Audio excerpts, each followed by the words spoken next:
Many see Brigid's cross as a Christian symbol. The story goes that Brigid made the cross out of reeds while she was at the deathbed of a chieftain. Some believe that was her, a high king, that was her father in the bed, and that she converted that high king using the Brigid's cross. She was explaining Christianity. I believe the Brigid's cross unifies Brigid the goddess and Brigid the saint. Let me explain that. You see, I see 4 directions. I see the calling in from the 4 directions, north, south, east and west, into the centre in the Brigid's cross. The centre being soulful state. For us, it's calling us in from all our directions, our mental, emotional, physical, chemical states into our soulful state.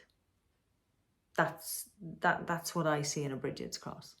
I see Brigid's cross, as I said, more about the integration of goddess, saint, and divine feminine energy, calling you into healing.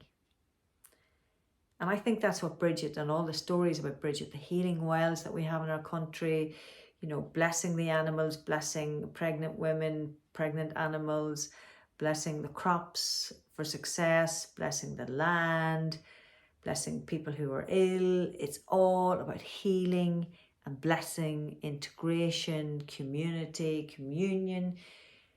It's just all natural and wholesome, soulful, divine energy. And when you get called into your center, it's only then that through your center you get called right out into the divine universe. And that's the flow of abundance. That's the divine flow. But life keeps us out on the edges. Busyness, trauma, unresolved issues, whatever it is, we fear going into our center, or we're just too busy and too hypervigilant to go into our center. So to me, spending time with the Brigid's cross or doing whatever helps us come into our center, because when you go into that center, it's in that darkness, it's in that unresolved past trauma that you will find resolution and be able to be drawn right through into the divine abundance, and you won't be so busy anymore. It's in that healing. It's in that healing. So that's why I make the Brigid's crosses with miron glass in it. Or I actually made a Brigid's cross of miron glass. Well, I tried to. And again, the center is clear. Hopefully you can see that. And I make them with different colours. I started off making Brigid's crosses just with greens, different variations on greens. And then I started multicoloured, because I just think that's Brigid. That's the energy of Brigid. That's just energy.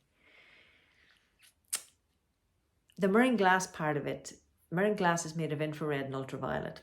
And infrared and ultraviolet, even one of them on their own, has amazing healing vibrations. When you put the two together, it's like a yin-yang energy vibration. And I get nutrition in bottles made of this, liquid nutrition. And when I knew it was miron glass and the miron glass being infrared and ultraviolet, I couldn't throw the glass out, because the vibration of the glass, you can't just throw that into the bin and recycle it. So if you have any miron glass at home, keep it for me. So I was looking for years for somebody to recycle the miron glass artist somewhere. And I got one. But by the end of the time with the glass artist, I was the one recycling the miron glass to make pendants, to make sun catchers, to make this.